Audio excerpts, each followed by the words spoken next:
Senhor Deus, nosso Pai de amor, de bondade, de justiça e misericórdia, Jesus, o Mestre querido, nosso modelo e guia, aos bondosos amigos espirituais, nossos mentores que nos protegem, que nos guiam, a nossa gratidão por estarmos aqui essa noite, reunidos em nome de Deus, nosso Pai, dando início a mais um capítulo do livro Obreiros da Vida Eterna, que nós possamos, Senhor, irmanados que nos encontramos em pensamentos, em ideal, vibrarmos de forma positiva, amorosa, pacífica, para que essa paz e esse amor que estamos vibrando possa envolver todo o nosso planeta Terra, a todos os corações que se encontram distanciados das virtudes, dessas virtudes que podem nos elevar, que podem, Senhor, nos retirar dos ciclos reencarnatórios de dor. Que possamos vibrar essa paz, esse amor por todos os governantes de todos os países, para que eles tenham mais misericórdia, mais amor pela nação, pelo povo, um povo muitas vezes sofrido, que a nossa prece possa dar essa contribuição, bem como possa envolver a todos os irmãos hospitalizados, aos que se encontram no Vale dos Suicidas, em todos os pontos desse planeta, onde ainda a dor, a treve, a dura e ainda a dor, a treve e a dúvida ainda imperam, Senhor. Que essa nossa prece vibração, ela possa ajudar a cada irmão que se encontram às vezes tão cristalizado em suas dores, a ponto de não compreender que a porta para sair dela é o amor. Esse amor, única força do universo capaz de nos libertar, de trazer para os nossos corações um pouco de paz e alento. Gratidão por tudo que nós temos recebido ao longo da nossa encarnação e que essa paz, esse amor que já sentimos, possa ser mantido hoje, agora e sempre em nossos corações. Obrigada. Graças a Deus. Graças a Deus. Gente, boa noite a todos que foram chegando aí depois. A gente perdeu, né, um pouquinho. A gente vai dar sequência ao capítulo 7 e a gente tá vendo, né, a clarividência da Luciana, essa capacidade que ela tem, esse espírito, de auscultar, de poder penetrar na mente de um outro ser, de um espírito, e poder ver aquilo que já se passou e que está lá registrado no campo mental da criatura. E nós estamos vendo justamente a leitura de alguns episódios tristes da vida do Domênico. E a gente parou aqui nesse slide, na nossa última aula, um momento em que o Domênico estava adentrando a casa de uma mulher, seduzindo esta mulher, sem que ele pudesse imaginar que o companheiro dela, o marido dela, estava espreitando. E aí, depois do feito, da sedução e etc e tal... Opa, deixa eu chegar aqui no slide que saiu. Bom, ele vai sair, e aí esse esposo, tratava-se do esposo ofendido, em dolorosa crise passional, distancia-se a caminho de pequena cidade próxima, tomado de dor selvagem.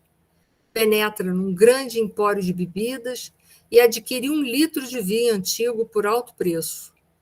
Afasta-se, angustiado e oculto à sombra de árvores acolhedoras, adiciona no conteúdo do frasco pequena porção de substância venenosa fulminante.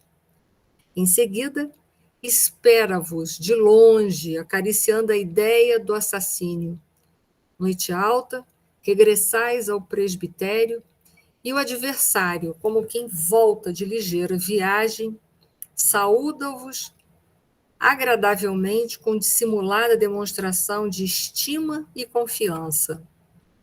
Paira o convite ao vinho reconfortante na madrugada gélida e abres a porta da residência paroquial. Entrais calmo, na tepidez do interior doméstico, à frente de vasta mesa bem servida, experimentais honrado o vinho velho misturado ao veneno destruidor. Então o marido, né, toma essa atitude. Esfriam-se os membros. Viscoso suor vos corre abundante do rosto, num esforço tremendo pronunciais de maneira quase ininteligível uma frase. Eu, pecador, me confesso. O religioso que vos acompanha, porém, fecha-vos os lábios no intuito de poupar-vos e assevera. Domênico, descanse em paz. Ao sacerdote reto não se faz necessária confissão no alento derradeiro. Ainda hoje ministraste a sagrada partícula. Pede a Deus por nós no céu. Em seguida, concede-vos plena absolvição de todos os pecados da existência humana, tratando-vos a personalidade espiritual cheio de santa confiança. E aí que é aquele momento que o Domênico reclama, né? Porque ele acha que o padre, né? Aquele sacerdote que ali se encontra, aquele monsenhor, consegue absolver ele naquele momento da morte de todos os pecados. E o padre, até o monsenhor, inocentemente diz que ele nem precisa falar nada, porque ele naquele dia tinha rezado missa, estava tudo ok. Né? Mal sabendo da vida que o Domênico levava. Né? E aí prossegue. O Domênico vai morrer. Porém, o Domênico não desencarna. Lembra que a gente falou logo nos primeiros capítulos que morte e desencarnação tem uma ligeira diferença. Né? Morreu biologicamente, porque o veneno acabou com o corpo biológico dele, mas ele não desencarna. A gente vai ver ali.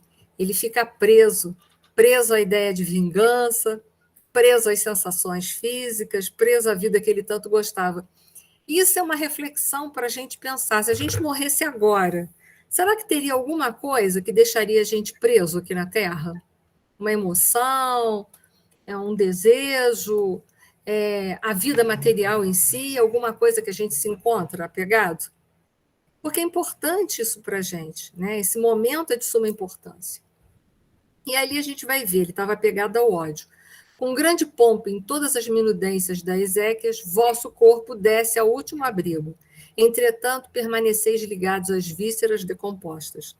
Se não fosse o ódio e a consciência dele manchada, ele não teria ficado preso às vísceras. Mesmo não estando no momento da morte dele, mesmo ele ainda tendo uma quantidade grande de fluido vital para queimar, ele não teria ficado. Mas pela consciência de culpa, porque ele estava errado, ele sabia disso, lá no fundo ele sabia, e muito mais pelo apego ao ódio. Ele odiou, ele estava odiando o marido daquela que ele estava seduzindo, né, e abusando. Então ele fica preso. E também apego às necessidades biológicas, que a gente vai ver. Com o sepultamento do corpo, começaram para a vossa alma infinitos padecimentos.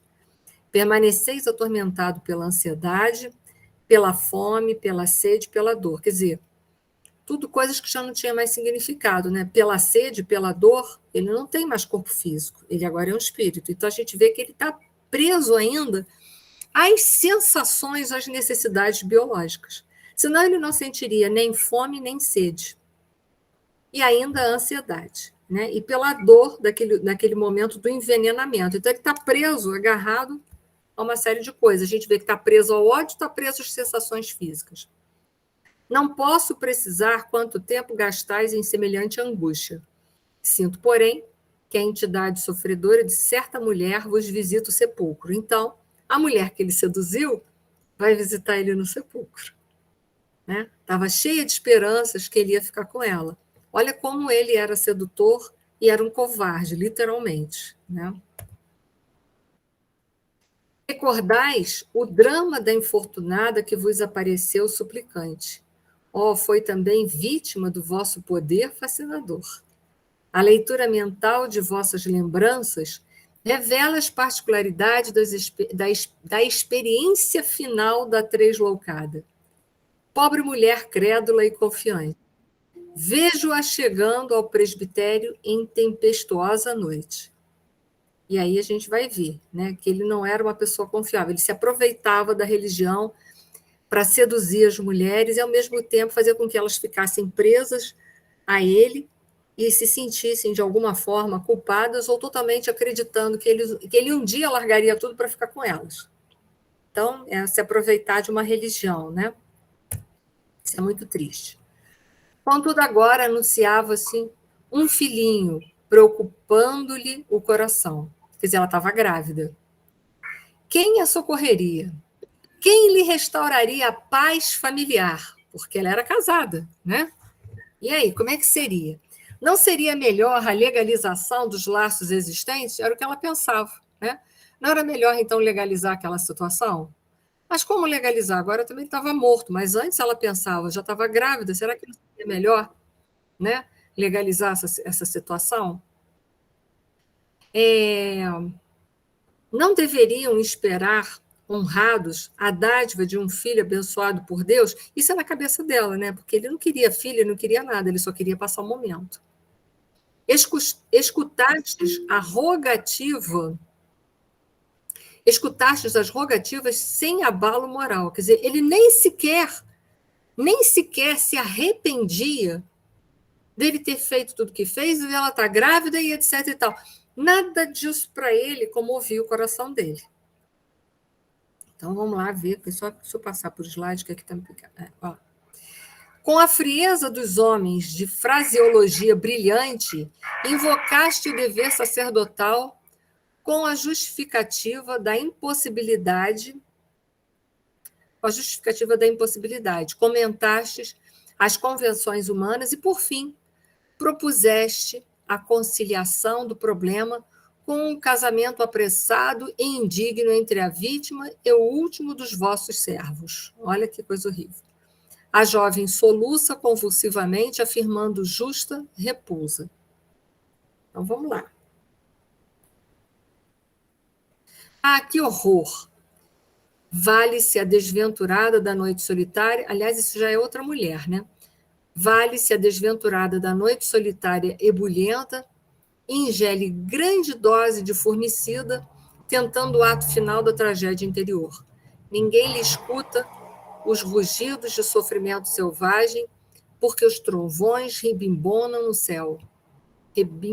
Rebombam no céu. Ao amanhecer, todavia, um pai aflito corre ao vosso retiro repousante e coloca-vos ao corrente do fato. Morrera-lhe a filha misteriosamente. Como aclarar a situação? Não procedia com acerto, buscando conselho sacerdotal? Não? Então, essa já é outra, né? E ela estava ali na condição, ela era uma jovem, estava grávida, e ela não sabia o que fazer, comete suicídio, né? Então, vamos lá. Lá vai ela. Quer dizer, ele já tem, além de não honrar o sacerdócio dele, de seduzir mulheres casadas, seduzia moças solteiras, essa estava grávida, e ainda ele vai levar de quebra uma responsabilidade do suicídio que ela cometeu. Agora compreendo. Não foi apenas vosso amigo, foi vosso pai. Reclama insistente, determinada escritura que não apresentaste. Aí já é outro caso. Aí ela está indo no outro arquivo dele, no momento em que o pai vai partir. Então, primeiro, nós vamos ter o caso da mulher casada, segundo, da mulher solteira, que estava grávida, e agora o caso do pai dele mesmo, né? No momento da morte, questões de herança. Que vejo. Em torno dele há imagens vivas de recordação angustiosas. Contemplo-lhe a derradeira noite ao vosso lado. Fixa-vos carinhoso e confiante. A dispneia concede-lhe trégua mais longa e o moribundo entrega-vos grande testamento em que relaciona suas últimas vontades. Falai-vos afetuoso e humilde de seu passado oculto. Não foi simplesmente o genitor feliz de um sacerdote e de filhos outros. que lhe honram um nome. Declara, foi moço arrojado a comprometer-se em aventuras diferentes.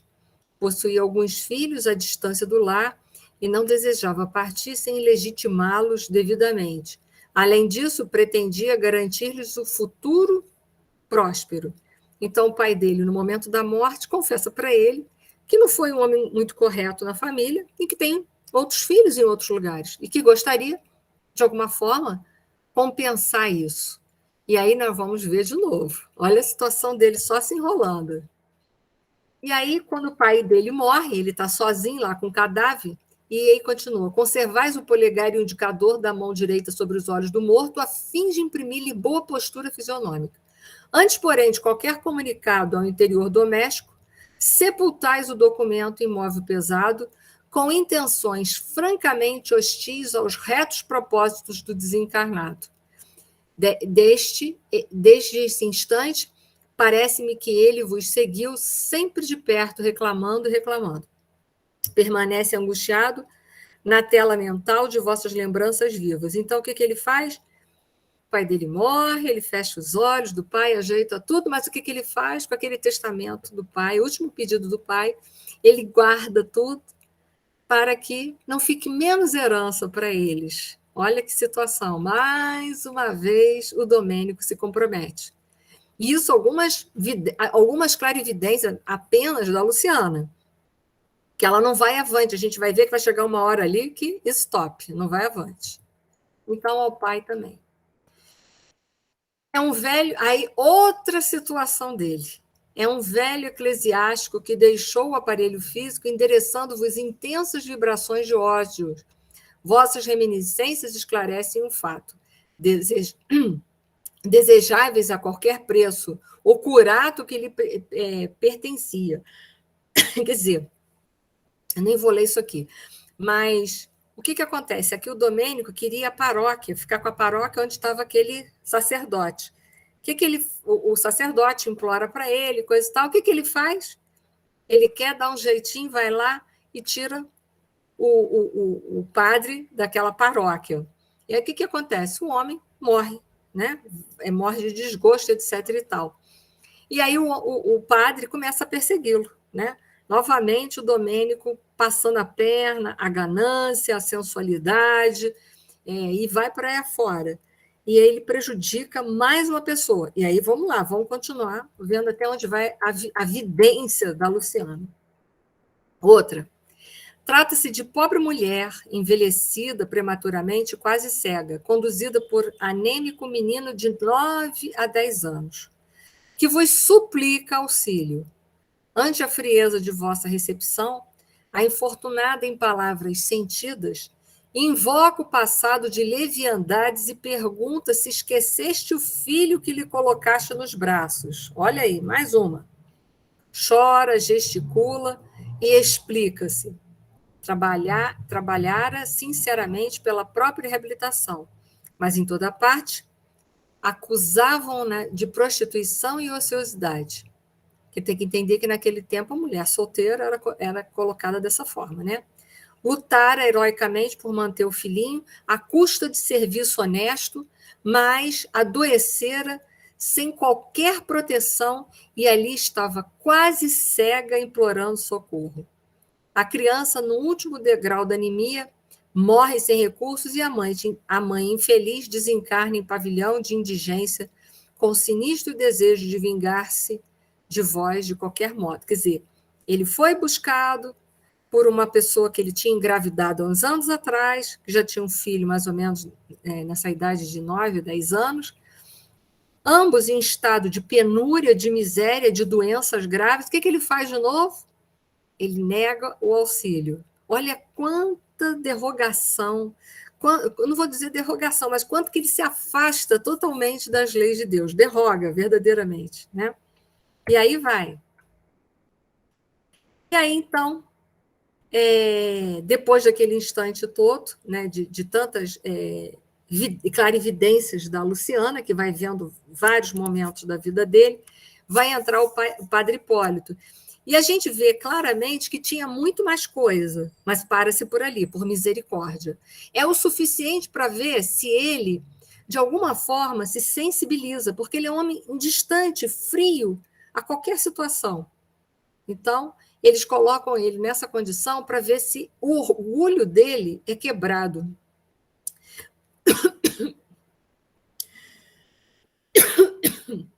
Desculpa, gente.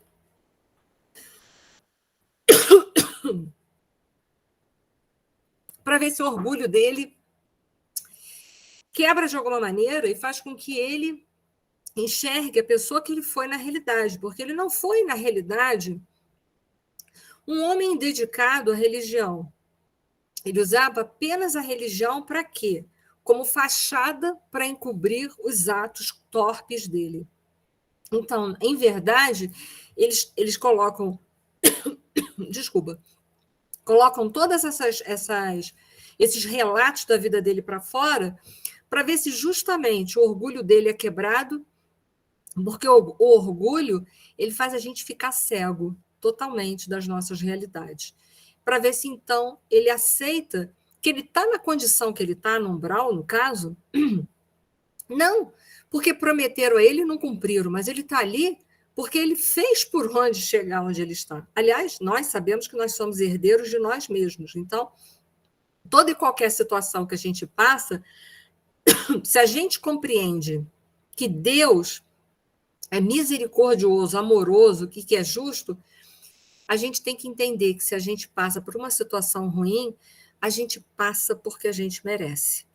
A gente pode não lembrar por que merece, mas que merece, merece. Não é indevido ao que a gente está passando.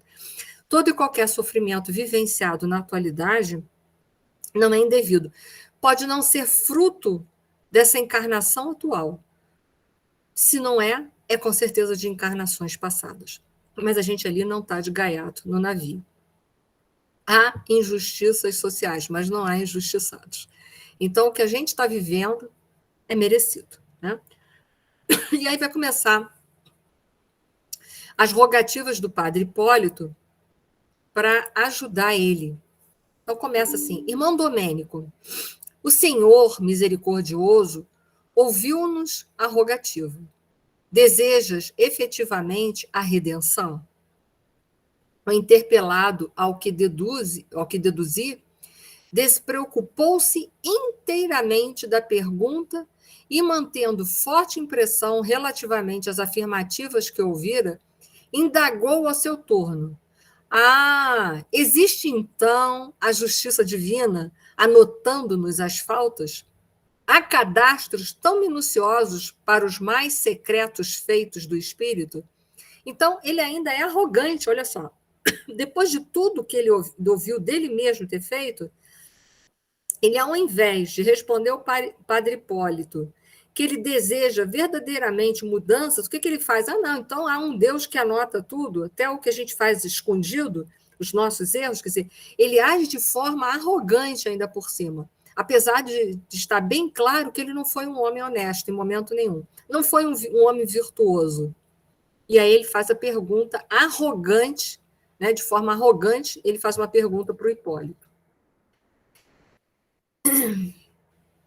Trazemos na própria consciência, é a resposta do Hipólito, trazemos na própria consciência o arquivo indelével dos nossos erros, comentou Hipólito com inflexão de piedade.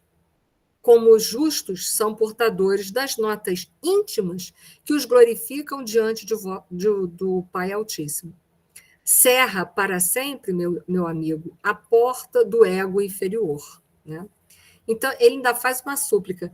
Cerra o ego, encerra essa questão orgulhosa, aceita, diante de tudo que já foi falado, que você errou. E está lá nos seus arquivos mentais, não é que Deus está anotando todos os nossos defeitos para depois fazer a cobrança.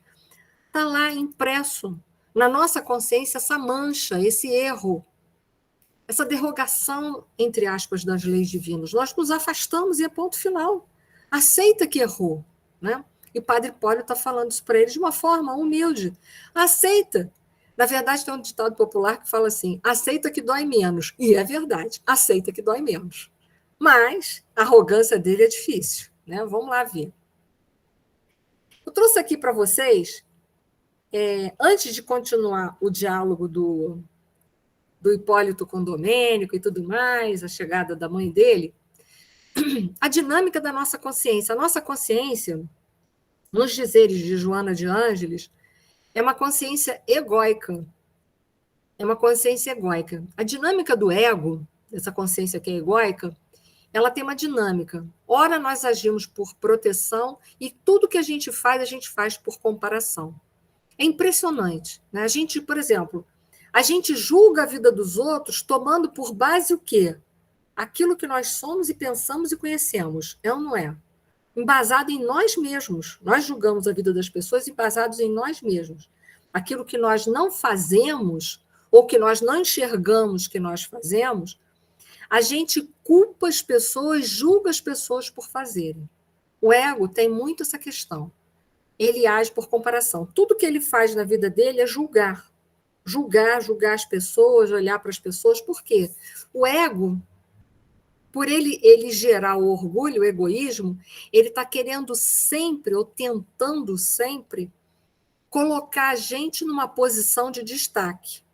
Então, por exemplo, se eu, porventura, na minha vida, eu encontro uma pessoa que é melhor do que eu verdadeiramente, o que faz a dinâmica do ego? Eu tento denegrir a imagem dessa pessoa, tudo por comparação, julgamento, né?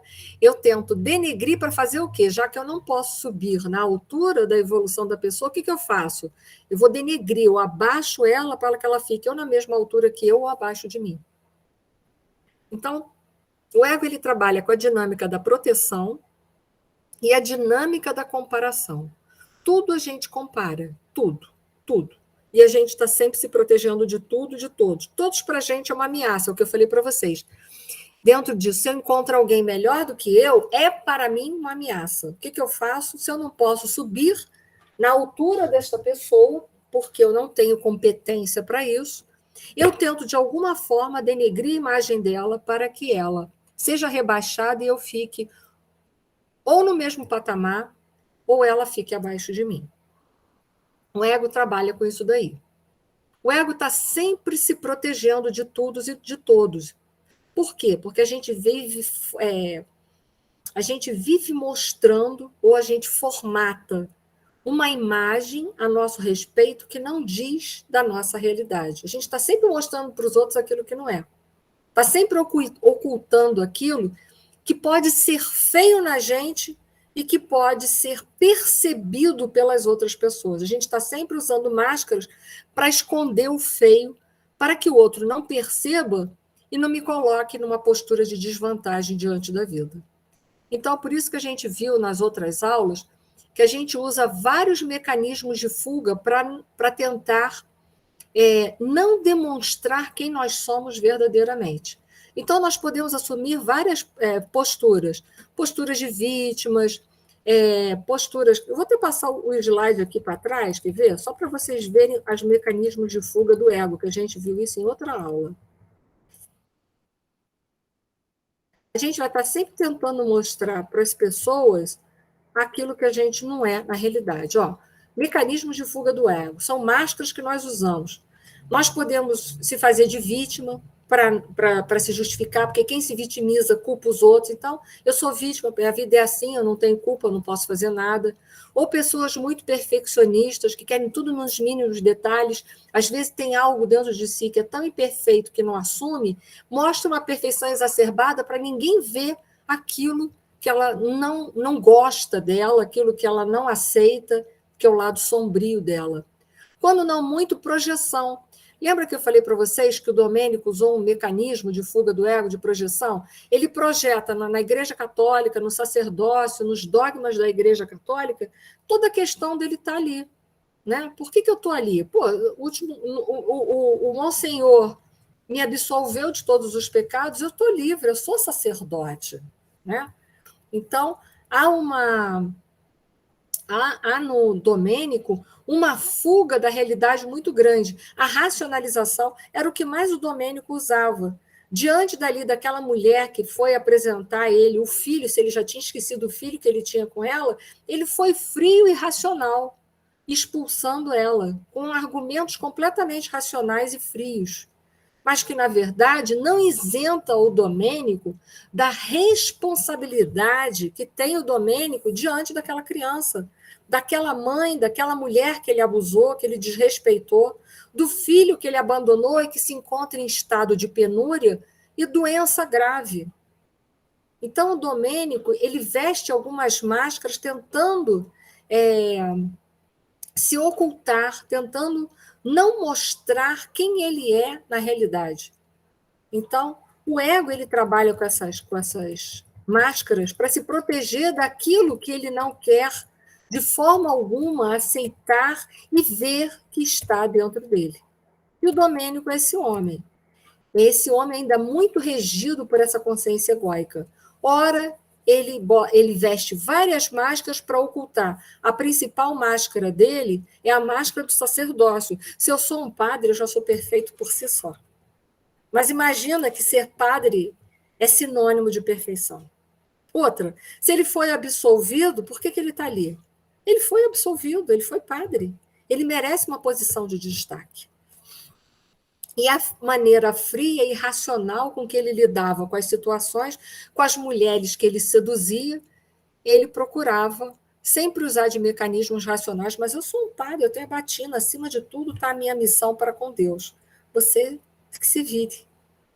Né? Como se ele não tivesse culpa nenhuma, culpado fosse os outros pela atitude dele, colocando aquelas mulheres numa situação em que elas achavam que elas é que eram erradas. Mas ele tinha erro também, ele estava seduzindo aquelas mulheres, mas ele não queria ver isso. Então, Domênico, ele é dessa forma. Ele age muito por essa consciência egóica. A consciência egóica, ela age com esses dois mecanismos, a de proteção, que são as máscaras que nós usamos para que ninguém perceba as sombras que nós trazemos dentro de nós, e tudo é comparação, nós fazemos comparação, só que essa comparação nossa é sempre muito tendenciosa, porque para nós, certo e errado está na medida e na proporção daquilo que eu acho que é certo e errado, daquilo que eu entendo por certo e errado. Para mim, eu vou decidir o que é o forte, o que é o fraco, dentro das minhas concepções de vida. O que é o bem e o mal, dentro das minhas concepções de vida. E o ego, ele tem uma coisa, por ele trabalhar com o mecanismo de comparação, ele vive dentro, ele é uma consciência dualística, ou seja, para ele tudo existe os polos, os extremos. O ego está sempre levando a gente para os extremos. Isso é uma coisa que é muito importante a gente ver nesse momento de polarização que a gente está vivendo na sociedade. Cuidado com os extremos, gente. Quando a gente vai para os extremos, a gente está errado. Vai para os extremos, a gente está errado. A gente tem que se libertar das coisas que nos jogam para os extremos. Quando a gente vai para os extremos, a gente está preso, a gente está regido pela consciência egóica. O melhor caminho é o do meio, em que faz com que a gente, não preso a ideias polarizadas e extremistas, a gente consegue enxergar melhor a realidade. A gente vive hoje um período de polarização muito grande. Aqui no Brasil, a maior polarização é a política. É a extrema-direita e a extrema-esquerda. Cuidado, gente. Partido, se fosse bom, era inteiro. Cuidado com isso, cuidado com isso. Em cima disso, muitas inimizades. Em cima disso, muitas famílias se desestruturaram.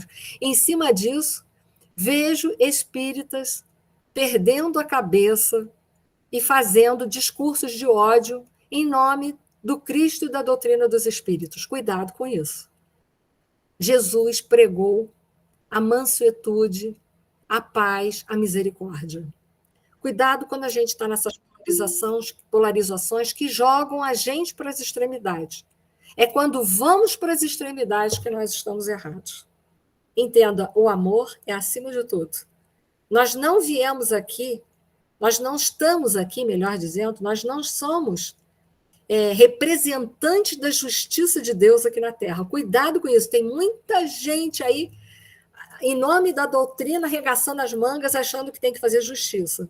A justiça só tem um que pode fazer, que é aquele que conhece a causa de todos os males, é Deus. Eu não conheço. Cuidado com a gente, tá? A gente tem se separado em função disso. Tomem muito cuidado. Quando a gente se afasta do amor, a gente caminha para as extremidades. Então, tomem cuidado. A consciência egóica, ela faz exatamente isso. Ok? Então, o dinamismo do ego é trabalhar com proteção, no sentido de autoproteção. O homem se protege a qualquer preço, ou através de um ato de violência, ou através da astúcia das máscaras, ou, ou, ou se protege. Né? E trabalha com comparação, sempre fazendo julgamento das coisas, porque a sua consciência, a consciência egóica, é uma consciência de dualidade. E entenda, nós precisamos sair dessa dualidade. Eu vou falar para vocês por quê. Existe o bem e o mal? Não, só existe o quê? O bem. O mal é de origem o quê? Humana. Humana. Então, o mal não faz parte das leis de Deus. Então, entenda, nós precisamos sair disso daí. E por trabalhar com a questão de dualidade, o ego tende sempre a jogar a gente para os extremos, para os extremismos, por os excessos ou para a escassez diante das atitudes. Então, cuidado com isso. Nós estamos num período muito, muito sério da nossa existência. Cuidado, gente. Cuidado, tá? Para a gente não dizer que, para não ser omisso, a gente tem que ser violento. Cuidado com as violências. Cuidado com a violência. Cuidado com o que a gente vem semeando. Aquilo que a gente semeia, depois a gente vai ter que colher. Não esquece disso. Então, cuidado com os discursos de ódio em nome da verdade. A verdade não precisa do ódio, ou seja, não precisa do mal para se fazer a justiça. Deus sabe o que faz. Vamos ter mais misericórdia com as pessoas e cuidado com aquilo que a gente fala de cada um. Então, o ego, né, segundo a psicologia transpessoal principalmente, ele trabalha com essa camada, com esse ego. O que é o ego? É uma camada densa de energia, uma energia muito densa que envolve o ser essencial. Quem é o ser essencial? O ser essencial somos nós, o espírito. Por isso que é interessante, né, Kardec, no Livro dos Espíritos, ele faz uma separação. O espírito é quando a gente está desencarnado, e a alma quando a gente está encarnado. Porque a alma, ela tem uma personalidade. Qual é essa personalidade que eu estou agora? Eu me chamo Enir, mas eu não sou Enir. Isso é uma personalidade que eu estou vivenciando. Mas eu não sou o Enir. Eu sou um espírito imortal que já tive um somatório de existências pela minha vida fora. E é na personalidade que reside a consciência egóica. Então, cuidado que o ego, ele é essas duas camadas de energia densa que envolve o ser essencial, que é o espírito em si. Uma delas são as máscaras. Aqui, a mais próxima são as negatividades do ego, ou seja, são todas as nossas sombras, são todos os vícios que nós ainda trazemos. Por exemplo, o Domênico, ele era um homem sensual, era um homem ganancioso, preso à vida corpórea. Mas, por trás disso, ele usava a máscara de bom homem, de bom samaritano, de sacerdote, de representante de Deus aqui na Terra. De bom homem. Era um puritano. Olha a máscara dele. Ele vestia essa máscara. Mas quem era o Domênico em realidade? O Domênico, ele era esse homem que ainda era sensual, sedutor, ganancioso. Era esse homem. Mas para ocultar tudo isso, ele colocava a máscara. Nós precisamos limpar essas camadas de desamor que nós carregamos, porque uma pessoa sensual é uma pessoa totalmente escrava dos seus próprios desejos sexuais. Ela não só faz mal aos outros porque ela usa as pessoas, mas ela também faz mal a si mesma, porque ela nos deixa vulneráveis e presos às sensações físicas. Então, Domênico, por não querer trabalhar com isso, por não querer enxergar isso dentro dele, ele foi colocando várias e várias máscaras na vida dele para ocultar o quê? Aquilo que ele trazia dentro dele. Um homem sensual, um homem ganancioso, um homem que gostava de poder. Então, por isso que a doutrina dos espíritos, um dos objetivos dela é a transformação moral do homem. Mas como é que eu vou me transformar moralmente? Na medida que eu me autoconheço. Um sábio da antiguidade, vou-lhe disse. O que ele disse? Conhece-te a ti mesmo. Quem eu sou em verdade? E quando a gente fala assim, quem eu sou em verdade, é ter a coragem para ver dentro de si o que é ruim e o que é bom. Ah, mas eu preciso ver o que é bom? Claro. Eu preciso ver e reconhecer, porque é com aquilo que eu tenho de bom que eu vou trabalhar, com aquilo que eu trago de ruim dentro de mim. Então, é de suma importância. O que eu trago de ruim dentro de mim é aquilo que é o meu desamor, é aquilo que me corrompe, aquilo que me corrói. Corrompe porque me faz errar e me faz prejudicar os outros. E me corrói porque me destrói moralmente. Me deixa cada vez mais afastado de Deus, das suas leis e da felicidade que está me aguardando. E não adianta botar máscara para mostrar para os outros aquilo que eu não quero que eles vejam. Porque aquilo que eu sou, eu vou ter que encarar um dia, hoje, amanhã ou depois. O que é melhor, eu encarar ou ter que precisar de uma médium clarividente no mundo dos espíritos para que ela faça uma narrativa da minha vida e eu tenha que me ver da pior forma possível por uma narrativa de outrem?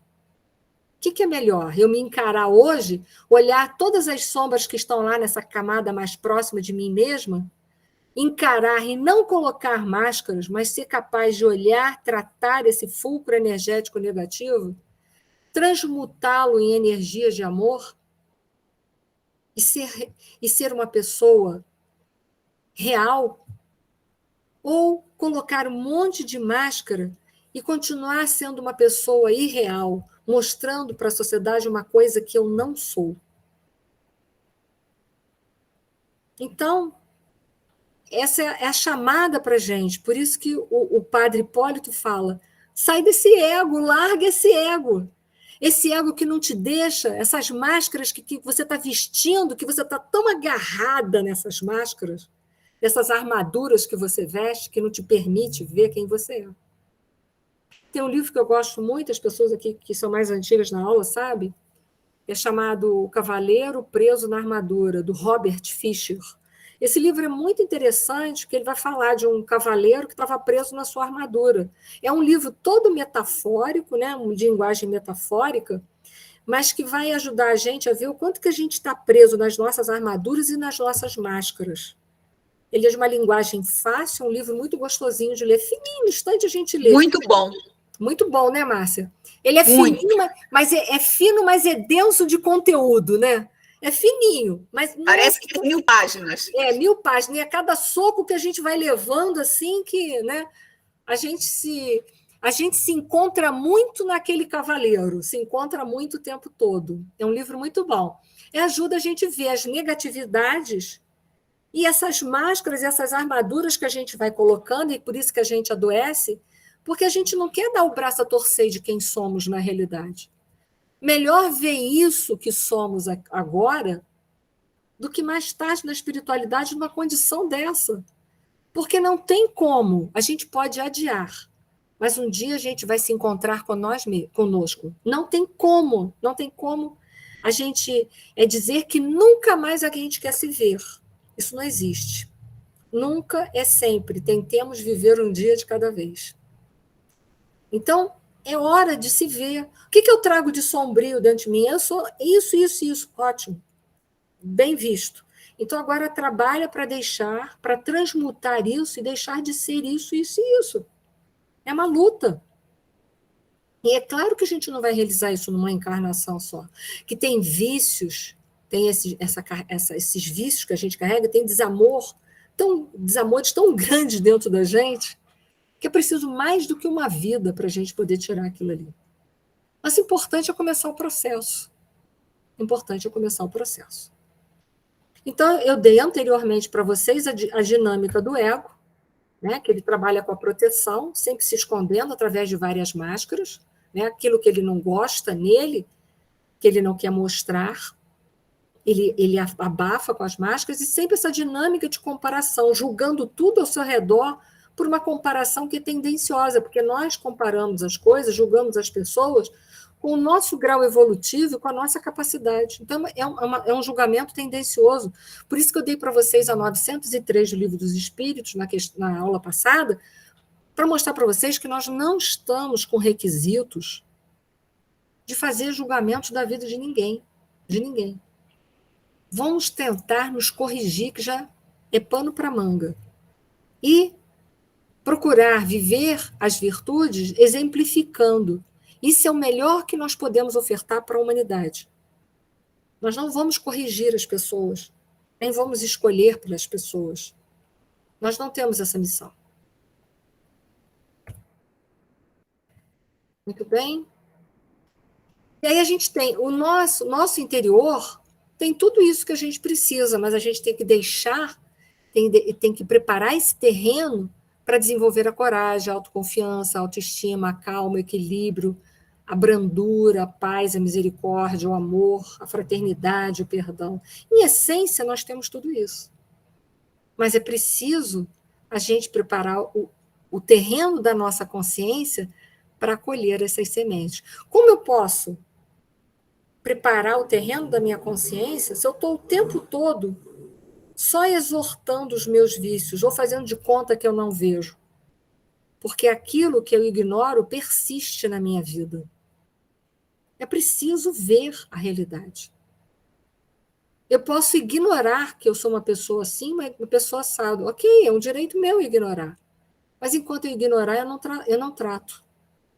O que é melhor? Não é ver e poder tratar? Aceita, aceita. Nós somos, em potencial, seres amorosos, brandos, pacíficos e humildes. Em essência, nós temos essas sementes. Mas precisamos querer vivenciá-las. Por isso eu digo, a melhor forma hoje de divulgar a mensagem do Cristo, a doutrina dos Espíritos, é sendo uma pessoa que faz diferença na sociedade. É sendo uma pessoa melhor. Não é duelando com palavras em relação às outras pessoas. Vamos lá? As camadas de desamor que eu falei para vocês são todas as culpas, todas as sombras que nós temos dentro de nós e não queremos trabalhar. Então, tem a do egoísmo, orgulho, que dá origem a tudo isso, da revolta, da ansiedade, da raiva, do medo, do autoritarismo, da culpa, da tristeza. E o Domênico carregava muitos disso, muito dessas, né, dentro dele. E aí a gente vai colocar várias máscaras para ninguém ver que a gente tem isso daqui. É feio alguém descobrir que a gente tem raiva. Mas, gente, a gente tem raiva. A gente tem raiva, aceita que dói menos. Tem dia que a gente tá muito pé da vida com as coisas. Tem dia que, se a gente pudesse, a gente falava poucas e boas. A gente tem raiva. A gente tem raiva dentro da gente, faz parte. É uma emoção primária ainda nossa. Vamos deixar sabe por quê? A gente tem contrariedade. Quando as pessoas não fazem exatamente como a gente imagina que gostaria que fizesse, a gente fica com raiva das pessoas. Então, entenda, é melhor aceitar, olhar e tratar. Por que eu estou com raiva? Estou com raiva porque o outro não fez a minha vontade. Pô, mas aí para, senta e pensa assim, olha, o outro não veio para fazer as tuas vontades mesmo. Se você quer, você que vai lá e faça. Não seja criança de esperar os outros fazer para você. Trabalha isso em você. Por que a gente fica contrariado com as pessoas?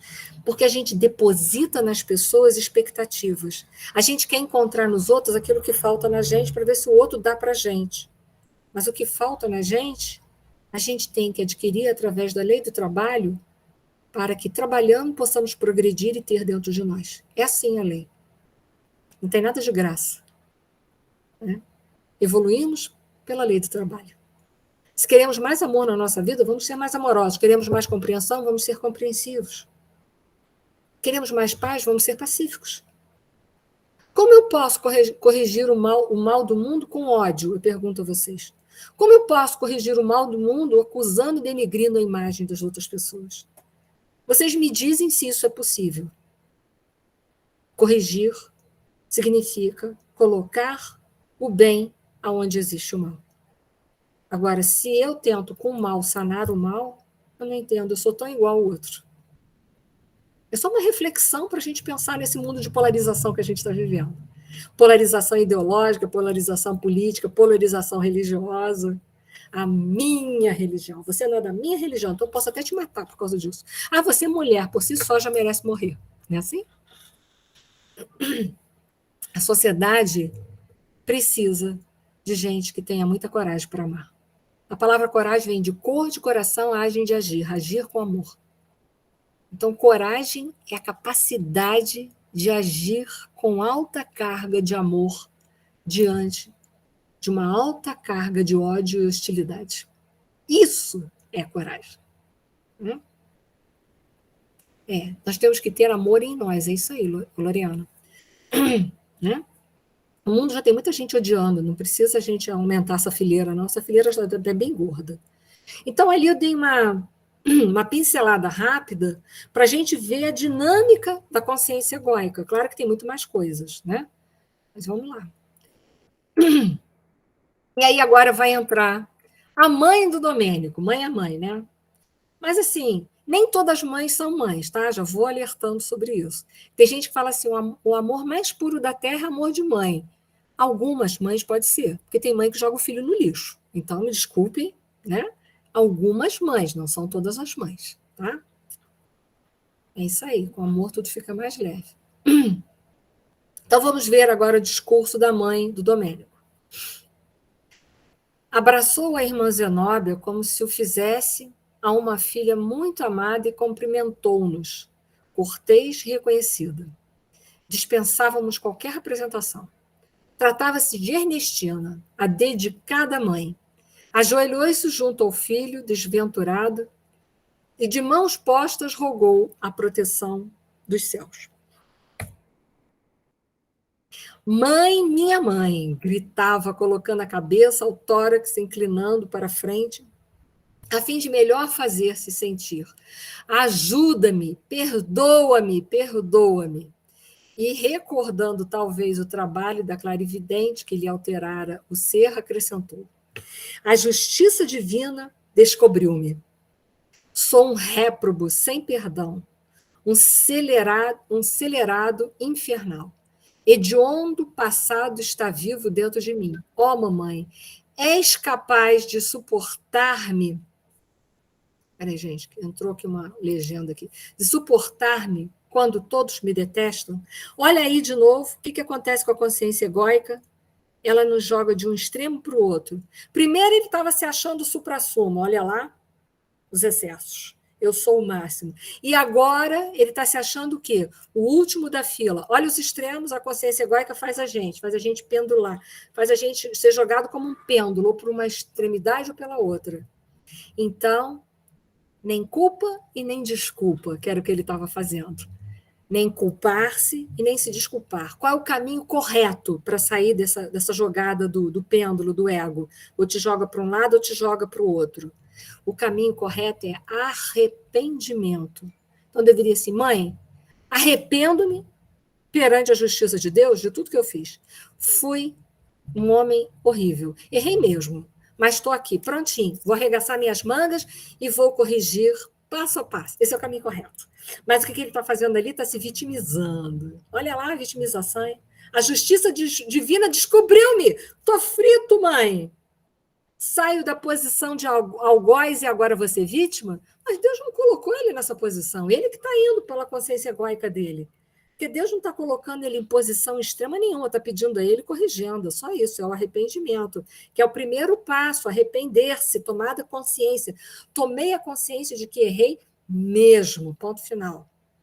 Para chegar ao processo de reparação, que é devolver à vida aquilo que eu tirei dela, eu tenho que passar por um processo de sofrimento. É um largo período em que a dor vai me visitar para me transformar, porque o amor eu não quis. Por isso aquela frase do Emmanuel, qual é a frase do Emmanuel que eu tanto falo? A dor há de vir realizar a obra que não foi possível ao amor edificar por si só. Então, eu não aceitei o convite do amor. Ótimo. Então, agora é a dor.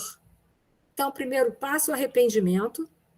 Depois vem o processo da dor, que vai mexer dentro de mim. Eu vou receber a colheita daquilo que eu plantei. Vai mexer, vai me promover dor. Não é porque Deus colocou a dor. A dor foi minha plantação e agora eu recebo ela. Porque eu não quis aceitar o convite do amor, eu plantei os espinhos dor. Recebo dor. Então, pelo processo expiatório, eu vou sofrer para depois que eu tiver com bastante bagagem emocional e espiritual dentro de mim, porque a dor tem essa questão, quando a dor ela é aceita, ela me transforma numa pessoa mais forte, e aí eu vou adquirir certas virtudes que são de suma importância para depois o quê? Eu poder devolver à vida aquilo que eu tirei, porque ninguém pode dar aquilo que não tem. Foi? E aí ela diz que sabe quem ele foi, sabe tudo, né? Mas ela vai consolar ele, porque o que ela vai tentar tirar, a mãe do Domênico? Ela vai tentar tirar ele desse momento de culpa, porque já sabe, está tudo certo, né?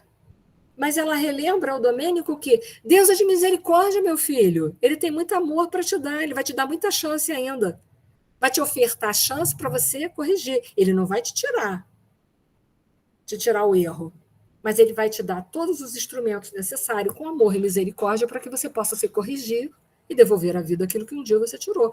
Então, ela tenta tirar ele do estado de vitimização, porque se a gente é vítima de nós mesmos. Nós não somos vítimas de mais ninguém.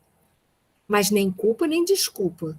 Porque o que ele fazia era se desculpar, ele estava sempre se limpando para as coisas erradas que ele fazia, ele tinha sempre uma boa desculpa. Agora ele está entrando no caminho da culpa, então nem culpa, nem desculpa. Olha os extremos. Qual é o caminho? Arrependimento. Né? E aí ela vai falar de Jesus, falar de Deus, falar da misericórdia, falar de que todos nós temos condições, diante da misericórdia do Pai, de se reerguer diante da luta da vida. E é isso que a gente precisa entender. Né? E aí, em determinado momento, ela é mais firme. Cala-te, meu filho. Não te presumas o único sacrificado, que está se colocando como se ele fosse a única pessoa no mundo que errou, o único que está se sacrificando. Se houvesses aceitado a vontade divina, só, se você tivesse aceitado o amor, a dor não estaria te visitando. Então, olha só. Né? Se houvesses aceitado a vontade divina, o presente ser-nos-ia menos doloroso. Não te estribes em fatos humanos, naturais e necessários, para justificar, lembra os mecanismos de fuga do ego? Quem se justifica não se modifica, é um mecanismo de racionalização, para justificar os desvarios que te precipitaram nas sombras fatais. Aí ele vai falar, vai se referir a Zenóbia, que ele também não quis na outra vida. Ele, nessa vida que ele viveu como Domênico, ele poderia ter casado com a Zenóbia, mas não quis, preferiu o sacerdócio, no qual ele não exerceu com nobreza. Zenóbia foi sempre verdadeiro anjo entre nós. Não comentes com mágoas acontecimentos que se foram, que lhe custaram uma existência inteira de renúncia santificante pelos pais, pelo esposo, pelos filhos e por nós. Então, ele ainda tinha lembrado da Zenóbia, que ele podia ter casado, mas largou, preferiu não ficar com ela, né? Preferiu não se casar com ela para viver o sacerdócio. E aí ela dá uma chamada, não fala nada da Zenóbia. Para de se vitimizar, assume e segue. Mal sabendo ele que a Zenóbia estava ali do lado dele. Mas olha a estrutura dessa mulher, né? E aí, finalmente, a Zenóbia, né? Irmãos, que o Senhor lhes recompense, a Zenóbia agradecendo, né? Irmãos, que o Senhor lhe recompense a colaboração fraternal, repartindo com todos a felicidade que me atingiu. Olha que mulher humilde e agradecida, né? Próprio de almas enobrecidas, o agradecimento, né? Graças a ele e aos dedicados amigos, acabo de vencer uma grande batalha na guerra do amor contra o ódio, da luz contra as trevas e do bem contra o mal, em que me encontro empenhada desde muitos anos. Eu botei esse pedaço porque, gente, ela é de uma grandeza infinita, né? E aí eu paro aqui, porque eu gostaria de pedir a vocês, essa prece é dela, né? Será que alguém gostaria de fazer como nossa prece final? Se ninguém quiser fazer, eu peço a Leida, ela faz, ou a prece dela, ou lê essa prece, enfim, a prece está aí. Mas como uma prece final para a gente refletir da grandeza que nós precisamos ter. Porque assim como o Domênico, nós também na nossa vida já cometemos crimes e fizemos de conta que não cometemos. Assim, Domênico se colocou cego, a gente também se coloca cego muitas vezes na nossa vida. Assim como o Domênico precisa de misericórdia, nós também precisamos. Por isso, bem-aventurados misericordiosos, porque merecerão a misericórdia. Pode falar, Jane. Eu posso fazer a prece final. Estão me ouvindo bem? Está Tá, a gente pegando tá, direitinho não, a gente está na te ouvindo internet? muito bem, está te ouvindo muito bem. Está ótimo. Então, gente, era o que eu tinha para falar. Não sei se ficou com mais dúvidas, que eu fui falando, ninguém me interrompeu.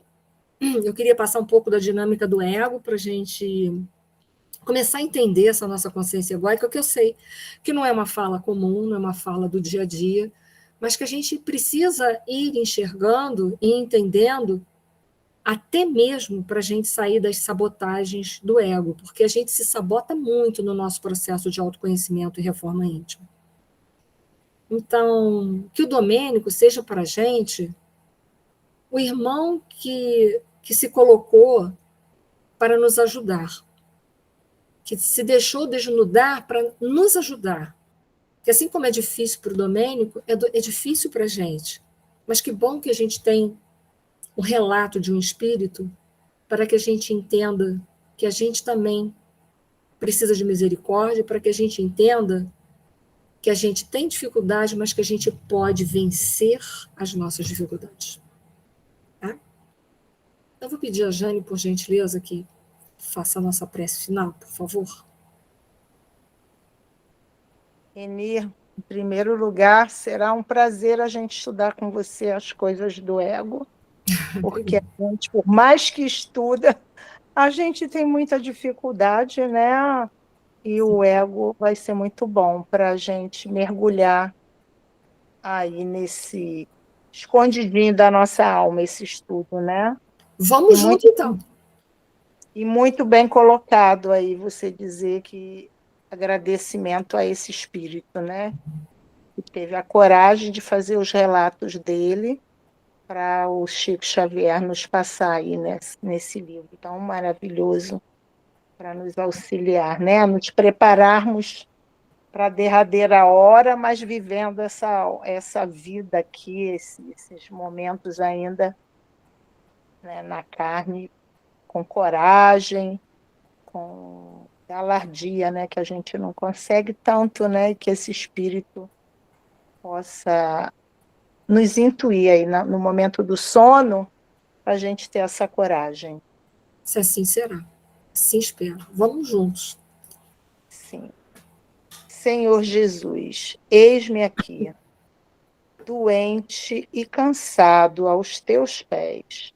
Compadece-te de mim, bem-amado pastor, de mim, ovelha desgarrada de teu rebanho. Ofuscou-me o brilho falso da vaidade humana. A ilusão terrestre embotou-me o raciocínio.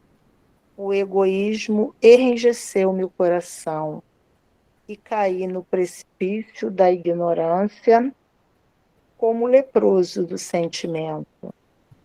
Tenho chorado e sofrido amargamente. Senhor, minha defecção espiritual, mas eu sei que és o divino médico dedicado aos infelizes e transviados do caminho. Por piedade, livra-me da prisão de mim mesmo. Liberte-me do mal resultante de minhas próprias ações. Faze que meus olhos se abram à luz divina. Nutre-me com a tua verdade soberana. Ampara-me a esperança de regeneração. Senhor, dá-me forças para ressarcir todas as dívidas, curar todas as chagas, corrigir todos os erros que se acham vivos dentro de mim.